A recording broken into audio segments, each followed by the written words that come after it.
하세요. 결혼 앞두고 있던 여자입니다. 제 나이 아직 20대고 결혼하기에 늦은 나이도 아닌데 차라리 결혼 전에 전 남친 가족들 본 모습을 알려준 게 오히려 저한테 새로 시작할 기회를 준 것 같아 지금은 화가 난다기보다도 더 고마운 부분이 많네요. 전 남친이라고 부르기도 예비신랑이라고 부르기도 부하가 치밀어서 솔직히 그런 호칭 대신 입에 담기 힘든 욕으로 부르고 싶지만 그래도 여러 사람 들을 사연에 제가 그러는 건 예의가 아닌 것 같아 남자친구, 어머님으로 쓰려고 합니다.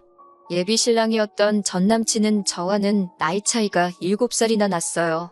제가 나이가 어리다고 해서 일찍부터 취직할 요량으로 만난 남자도 아니었습니다. 예비신랑이었던 전남친의 직업이나 연봉이 좋은 편이었고 다니고 있던 회사도 이름이 널리 알려진 유망한 회사였다는 건 사실이지만 저도 나이가 예비신랑에 비해서 훨씬 어리다 뿐이지 제가 다니는 회사가 결코 전남친에 비해서 모자라거나 기울거나 하는 편은 아니었고요. 저랑 연애를 시작하기 전부터도 저에게 애원하듯 매달리던 사람이었고 그 끈기에 넘어가 연애를 시작하면서도 제 기분 맞추려 노력하는 모습 한 번 변한 적 없이 저에게 잘하던 사람이었습니다. 까탈스러운 제 성격 잘 받아주던 사람이었고 솔직히 전 남친이 저에게 화를 내야 할 상황인데도 제가 억지를 부려서 제가 더 화를 낸 적도 있습니다. 그런 거 다 받아주는 모습을 보니 참 편하더라고요. 그렇게 연애 2년차가 되던 해에 저에게 프로포즈를 해오더라고요.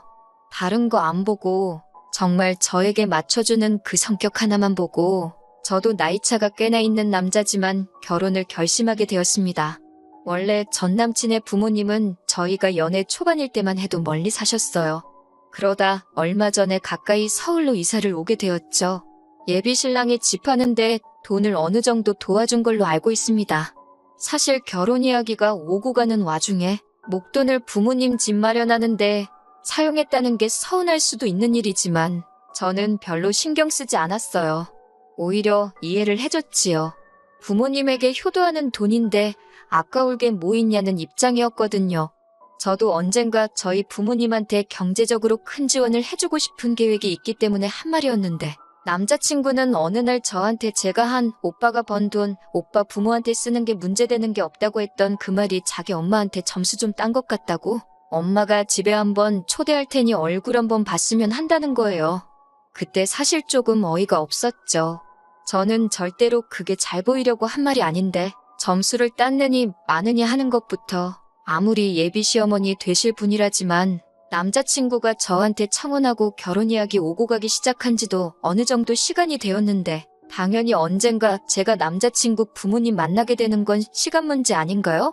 그런데 시어머니 만나뵈려면 무슨 시험 보는 것도 아니고 일정 점수가 되기 전까지는 만나 뵙지도 못하는 그런 시스템인가? 그동안은 점수가 모자라서 초대를 안 해주신 건가? 하는 그런 생각이 들어서 기분이 안 좋았어요. 남자친구한테 별로 티는 안 냈죠. 말했다시피 남자친구가 저한테 화낼 상황에도 제가 억지 부려 화를 내는 경우가 덜어 있는데 최근에도 자주 그랬던 적이 있거든요. 그래서 그날만큼은 남자친구한테 그 어떤 짜증도 부리지 않으려 했습니다. 아무튼 그래서 약속 잡고 어머님 댁으로 찾아뵈었어요. 그래도 첫 만남인데 빈손으로 갈 수 없어서 바리바리 선물도 싸들고 갔습니다. 어머님은 음식 준비에 한창이셨고 저희가 도착하고 나서 인사드리니 일단 식탁에 먼저 앉아있으라고 하시더라고요. 그런데 상 위에 차려진 음식들을 봤는데 회랑 육회 같은 제가 거의 못 먹는 날 것들 위주로 차려져 있더라고요. 거기에 새우며 게 요리에 탕까지 끓여서 메인 음식이라고 가져나오시는데 저는 심지어 갑각류의 알레르기까지 엄청 심하게 있거든요. 약 없이 먹으면 기도가 부어올라서 응급실에 실려가야 할 정도로 심한 알러지입니다. 상차림을 보고 조금 당황스러웠어요. 제가 먹을 수 있는 게 단 한 개도 없었거든요. 생선이나 육고기는 먹을 수 있는데 말한 대로 저는 날 것은 입에 안 맞아서 전혀 먹지 못해요. 해물탕도 어쨌든 새우와 게가 들어갔기 때문에 국물에 우러나와서 국물만 잘못 먹어도 엄청 고생하거든요. 당황해서 남자친구가 혹시 어머님한테 제가 날 건 못 먹고 갑각류에는 알러지까지 있다는 걸 이야기 안 했나? 하면서 눈치 보고 있었어요. 당황해서 그랬는지 눈알이 이리저리 굴러가고 있었나 봐요. 다행히 남자친구가 그걸 캐치해서 어머님께 엄마, 내가 얘 날 거랑 대부분의 해산물은 못 먹는다고 말하지 않았어? 근데 왜 이렇게 차렸어? 라고 물어봐 주더라고요. 그래서 혹시 남자친구가 말한 제가 못 먹는 음식들을 어머님께서 제가 좋아하는 음식이라고 잘못 들어서 착각하셨고 전달 과정에서 오해가 있었나 보다 하고 말하실 줄 알았는데 대답이 아주 상상을 초월하는 대답이었습니다. 어머님께서는 남자친구한테 그건 네가 말해서 알고 있다. 근데 네가 해산물하고 육회 엄청 좋아하잖니? 우리 아들 엄마랑 떨어져 사는 동안도 제대로 못 챙겨 먹었을 텐데 애인 만나는 동안도 그 좋아하는 음식들 한 번 못 먹었겠다는 생각을 하니까 부모된 입장으로 너무 안쓰럽고 기가 차더라. 좋아하는 음식 먹지도 못하고 참아야 하는 이 마음, 네 애인도 느껴보라고 일부러 이렇게 차렸다. 이러시더라고요. 솔직히 저는 그때 진짜 너무 황당해서 말조차 나오지 않았어요. 자리가 불편하거나 어머님을 처음 뵙는 자리라고 긴장해서 그런 게 아니고 진짜 어이가 없고 치가 떨려서 아무 말도 못하고 있던 거였거든요. 그런데 어머님이 가만히 있는 제가 무슨 반성이라도 하고 있는 거라고 생각했던 건지 저보고 서로 배려하고 살았으면 참 좋겠다고 하시더라고요. 앞만 먹기 싫어도 사랑하는 사람이 좋아하는 거면 이렇게 참는 법도 배워야 하고 위해주는 게 진짜 결혼이 아니겠니 하시더라고요. 뭐 약 올리는 것도 아니고 먹지도 못할 음식으로 차려주실 거면 밥 먹으라고 왜 부르셨는지 앞으로 며느리 될 사람한테 참교육을 하고 싶으셨는지 오만 가지 생각이 다 들더라고요.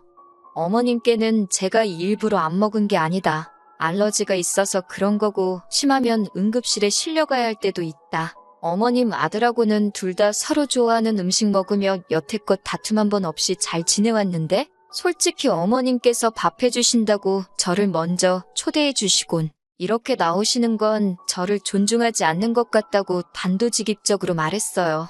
그랬더니 어머님이 언짢은 표정을 지으면서 자꾸 알레르기 핑계를 대냐고 집에서 식사 예절을 못 배운 거냐며 가정교육을 운운하시더군요. 말인즉슨 제가 알러지가 있는 건 갑각류지 준비해주신 회나 육회 같은 날 음식은 아니라는 겁니다. 고로 그 상황에서는 제가 어머님이 왜 이러시는지 이해가 안 된다거나 하는 의문을 갖는 게 아니라 어머니, 제가 이기적이게도 남자친구 마음을 헤아리지 못했습니다. 해산물은 알러지가 있어 먹지 못하지만 준비해주신 회랑 육회라도 한번 최선을 다해 먹어보겠습니다. 이렇게 해야 맞는 거 아니냐고 하시네요. 그리고 제가 말대꾸 하는 거 보니까 가정교육 수준도 뻔히 보인다는 식으로 제 속을 뒤집어 놓으시더라고요. 사람 초대해놓고 못 먹는 음식으로 상을 차려놓고 그걸 억지로 먹이려는 어머니는 대체 얼마나 가정교육을 잘 받아서 그런 거냐 했더니 당연히 그 자리에서 난리가 났어요. 어머님은 저한테 말하는 꼬라지 좀 보라고 혹시나 했는데 가정교육 더럽게 받은 게 진짜로구나 하며 부들대고 있고 남자친구도 아무리 화가 나도 엄마한테 말버릇이 그게 뭐냐고 하고 있고요. 제가 잘못한 게 있으면 말해보라고 이게 어딜 봐서 며느리 될 사람 처음 보는 자리냐고 이건 말 그대로 시댁이라는 지위를 사용해 저한테 갑질을 하고 있는 거나 마찬가지라고 저도 발악을 했죠. 남자친구가 저를 따로 밖으로 데려가서 그래도 이건 아니지 않냐고 가서 싹싹 빌면서 제가 한 행동에 대해 용서를 구하자고 하는 말에 알겠다고 대답했어요.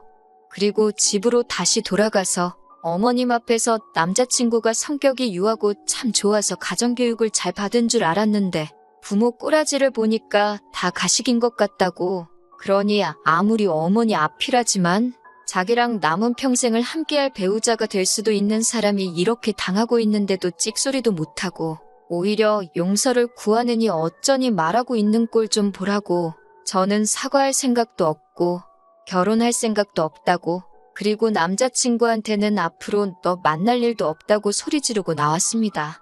그 와중에 어머님은 오빠한테 너라고 했다고 사가지가 없다고 부들거리고 계셨고요. 아마 여태껏 살아오면서 저처럼 단도직입적으로 말하는 사람은 한 번도 본 적이 없었나 봐요. 그날 이후로 며칠 동안 연락이 없길래 그냥 그런가 보다 하고 있었는데 얼마 전에 아침부터 미안하다는 식으로 연락이 계속 오더라고요. 그래서 더 볼 일도 없고 다신 연락하지 말라고 했더니 집 앞까지 찾아와서는 어디 영화에서 봤는지 집 앞에 무릎 꿇고 꼼짝도 않고 가만히 앉아 있더라고요. 이대로 제가 나갈 때까지 그 자리에서 안 움직일 심산이었나 봐요. 솔직히 마음 같아서는 네가 몇 시간이나 버티겠냐 하고 그대로 둘까도 해봤지만 솔직히 이웃들 보는 눈치도 있고 너무 쪽팔리더라고요. 그래서 대충 달래서 제대로 이해시켜야겠다 하고 근처 카페로 데리고 갔는데 자기가 대신 사과할 테니 다시 결혼하자고 하더라고요.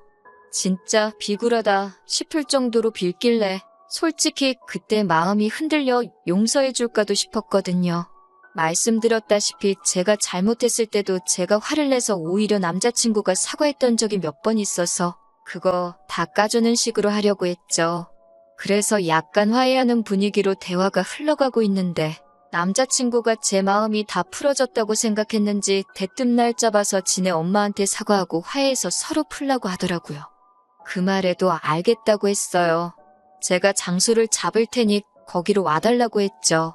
어머님과 남자친구를 부른 장소는 제가 평소에도 가보고 싶었던 고양이 카페였어요. 두 사람은 문 앞에서 들어오지도 못하고 저만 보고 있더라고요. 남자친구는 고양이 털 알레르기가 있고 엄마 좀 유전이라고 저한테 말해준 적이 있었거든요. 내가 고양이를 얼마나 좋아하는데 알러지쯤은 극복해야 하는 거 아니냐고 했어요.